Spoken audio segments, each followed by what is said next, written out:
Today's topic is brine tanks and related issues. Earlier this week, we covered injectors and how injectors work and how to size them. Now we're going to start working backwards through the brining system. We're going to start with the brine tank itself, go over the products that Pentair offers in this category, and then some issues with brine tanks. And we're just going to work our way back up to the valve in the next few presentations. So here we go. We have three categories of brine tanks that we offer. We offer our commercial series. These are that familiar, large, round, black garbage can almost looking devices, but these are designed expressly to hold brine and other regenerants. It's a black UV color that affords UV protection, stress-free maintenance, very, very resistant to cracking unless they've been in the field a very, very, very long time and become brittle. That's 20, 30 years down the road.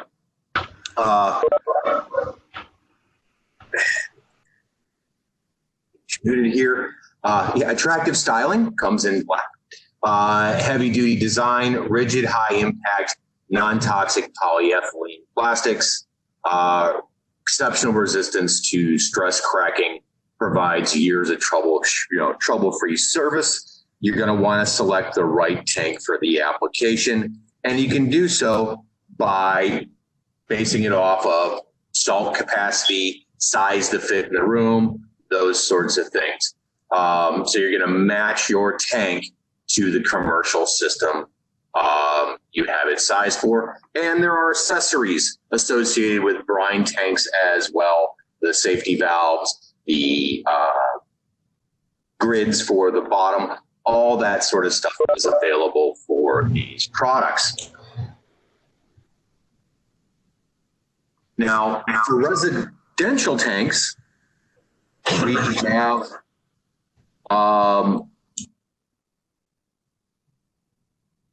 some good offerings here as well. These are our rectangular tanks. You can get them in several colors, blue, black, almond, natural, white, and platinum in color. This is high impact polyethylene, free, lots of trouble-free service out of this product. And it's designed to reduce salt bridging with its tapered design. And that also leads to another benefit especially with the 14-inch tanks. Those are stackable. So if you're looking to order larger quantities and want to save on shipping space and cost, you can order the 14-inch and stack them. They come stock with all sorts of different accessories, whether you've got holes drilled for the brine tank and a cover, you've got 4-packs, you have brine assembly with grid, brine assembly no grid. All the available features that you want in a brine tank is available here. You can also order the accessories as replacement parts or to assemble your own. And then we also have the round tanks for residential and light commercial. These are just a smaller version of our commercial brine tanks. Same sort of design. You do have options of pre-drilled, pre-assembled, slotted brine wells, safety valves, salt grid, textured injection molded lids that you can get custom logos put on, and you can get them in blue, black, almond, natural, white, and platinum.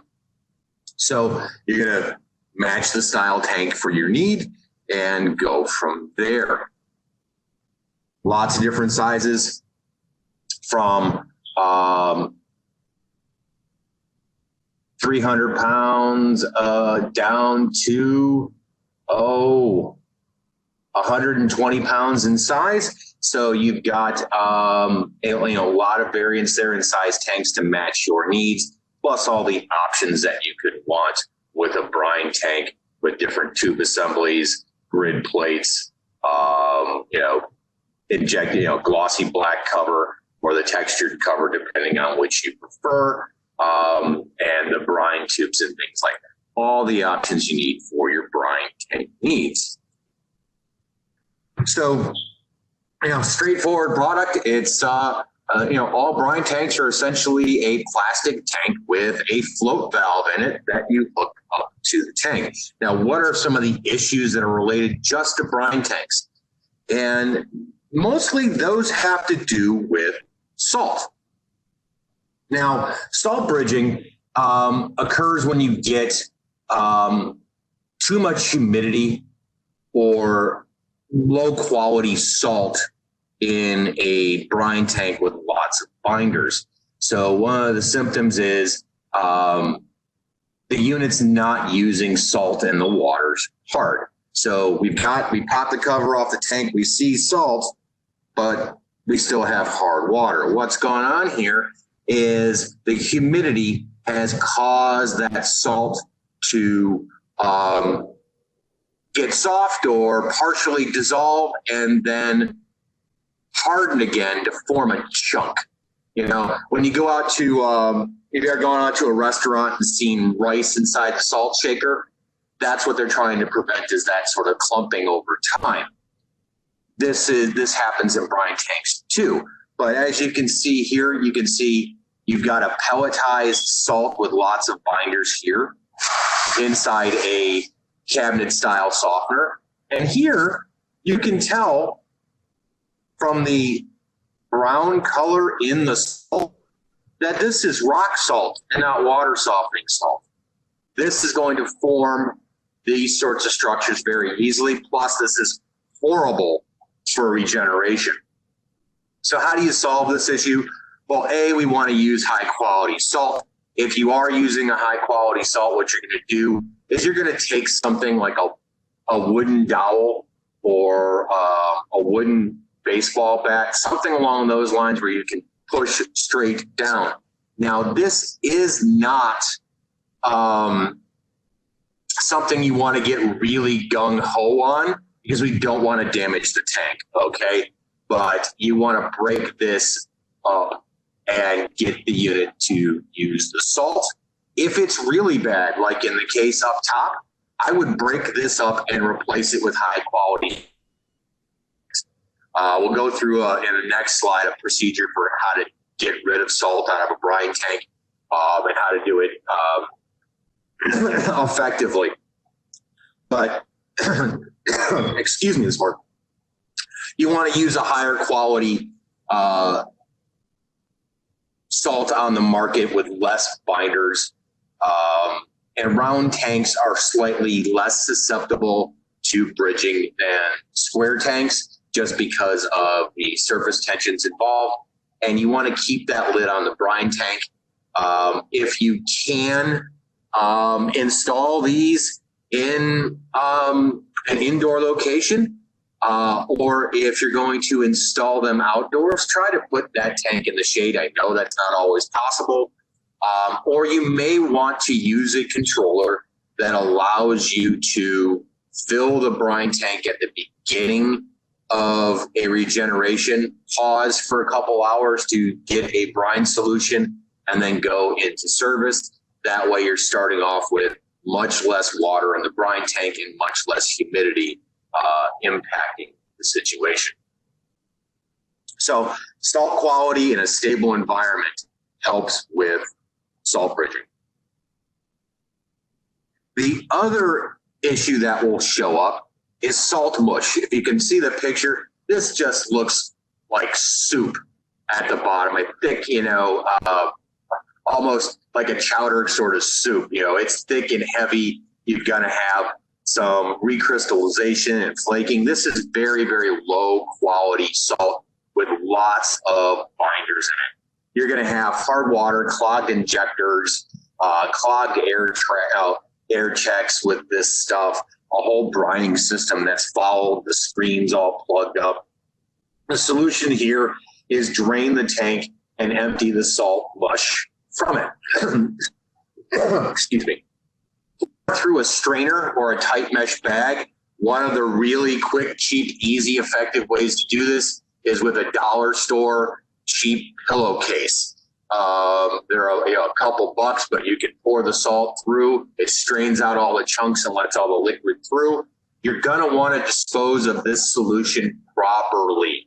We do not want this going into plants or grass or anything like that, because this amount of salt concentration will kill plants and keep things from growing. If it's a rural situation where you have a farmer with a gravel driveway or something, you may want to ask them if where he doesn't want weeds to ever grow again. May not be a bad thing to help out with in that sort of situation. Use some common sense here. You may want to dump that solution or strain it into the sump pump or ejector pump in the house, and then flush out that pit to get rid of the salt so we don't corrode the pump, those sorts of things. And then you're going to clean that tank with warm water to dissolve any of that mush and leftover salt, and then replace with a quality softening brand salt.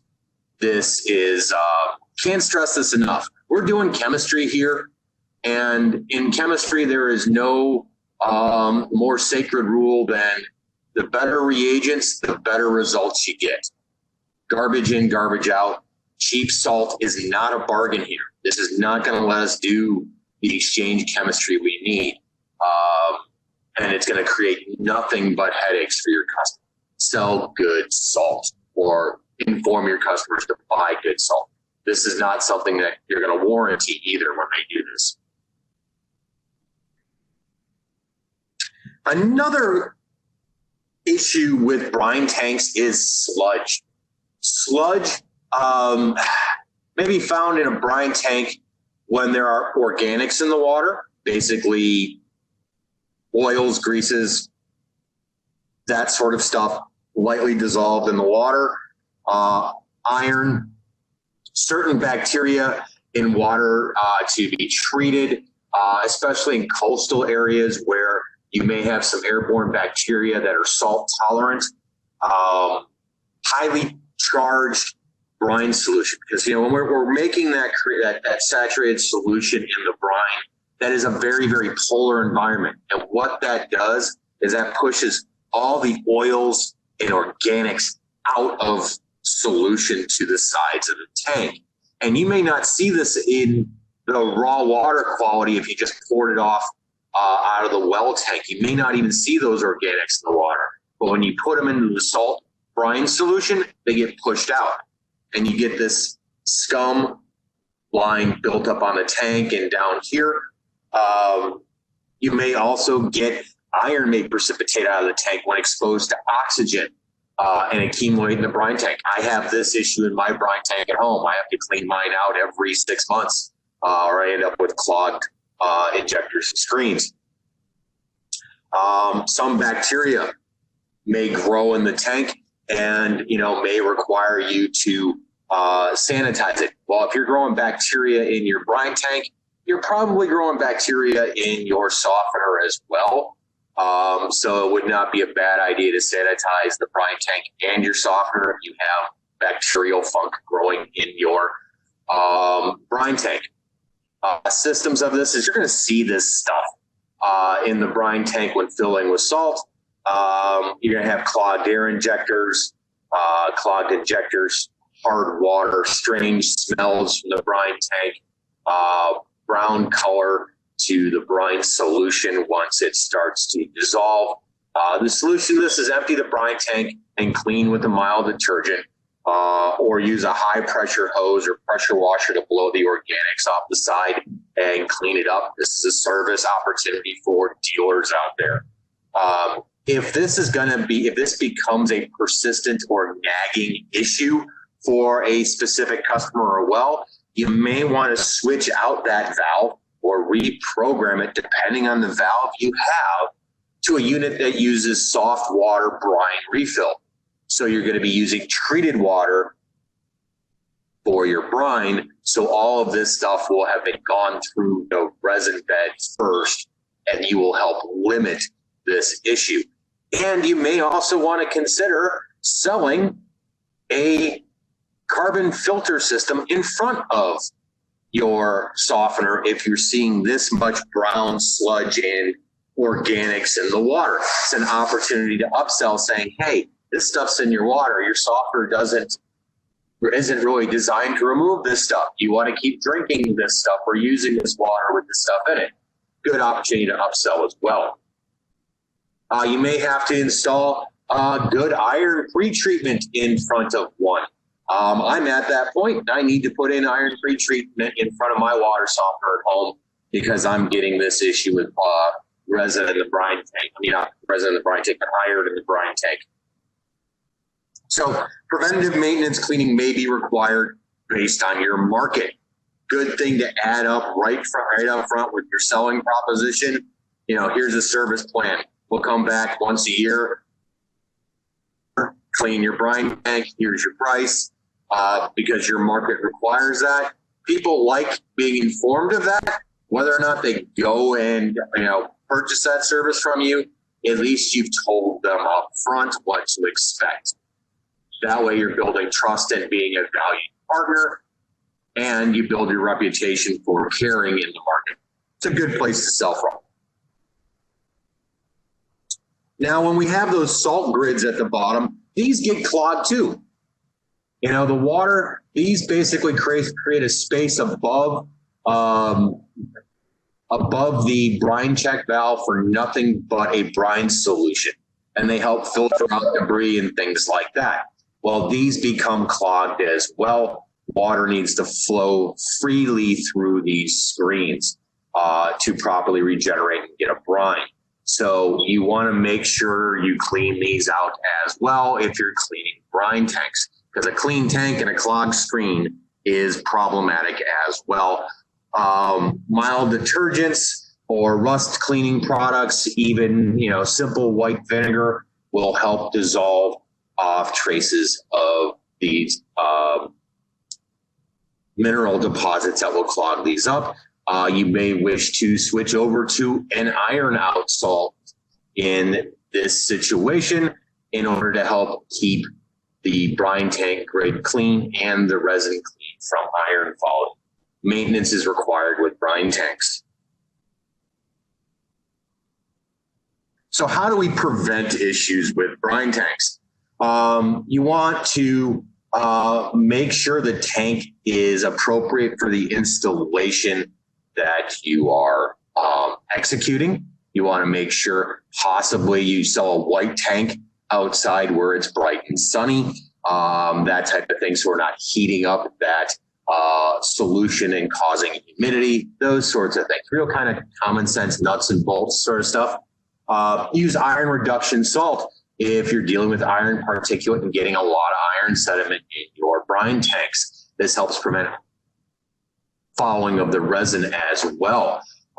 Use a system that uses treated water refill for brining. If having organics and lots of iron in the water is problematic for your market, help prevent those nuisance injector and clog screen calls for your customer. That way you can promote value purchasing from you versus your competitors. You're eliminating nuisance phone calls or service calls in the area. And if you track data and things like that in your business, you can show that in your marketing literature that because we use this salt or this process, we have less service calls. We are a better value to buy from. We may cost more upfront, but we're thinking about you long term. Sell a preventative maintenance contract that includes periodic brine tank cleaning appropriate for your local water quality. Water is a variable product that we get naturally, and that's going to, service requirements vary regionally. Recommend or sell quality salt. Can't emphasize that enough. That's where most of these issues come from. Install brine tanks indoor in shade if possible, and if you need to, put in a white one or a lighter colored one so it does not get as hot as a black tank outdoors. Outdoor installations, I would suggest securing brine tank lids to prevent foreign objects from getting into the tank. To be honest with you, I have to do this in my own home. I've got 5 kids, and I have had to get to a point where I had to put in some self-tapping screws in my brine tank lid to keep my children from depositing things in the brine tank. To them, it was a garbage can. It did not appear to be a. So we had some great training opportunities there at home. I will say magic sand, kinetic sand is really, really awful to get out of a brine tank. So if you see a busy household and things like that, and an installation, you may want, and it's in a playroom area or something like that, you may want to say, hey, homeowner, would you like me to put a couple screws in here to keep your kids from putting stuff in the brine tank? It's always an option. And then there's the potential for mischief. This is part of the potable water treatment system, especially with outdoor installations. We don't want giving people the opportunity to put things in a brine tank that may end up in the drinking water system. Hopefully, anything like that gets done. It gets all rinsed out during the regeneration process. But I would think about that, or potentially get in the habit of securing my brine tank lids outside in some way, just for safety concerns. So just to let you know, we have created a training.request@pentair.com email box. If you have training needs of any variety, feel free to send us an email and we will get that set up for you. Once we're able to be free and travel again, we can do in-person product training, in-person troubleshooting training with your staffs, water quality training, looking at water, understanding what's in there, the basics of water treatment, opportunity training around selling. Everybody uses water. So where are your opportunities in your market you might be overlooking? Valves and control product training and troubleshooting, filter cartridges, reverse osmosis systems. If you just want to talk shop about an application, schedule some time. We're happy to do that. If you want to just give us feedback about the product, yeah, we do want to hear what you got going on in the field, what you've done innovative, what issues you're having, so we can help speed up the response to correct issues. So training when you want it, an ear to chew when you need it. Feel free to hit us up, and Mark and I will get back to you ASAP. With that bit of marketing done, are there any questions? Feel free to unmute yourself and go ahead and ask. And if you need to get on with your day, feel free to drop off. And thank you very much for attending another session, 3 o'clock this afternoon, Central Standard Time. So are there any questions?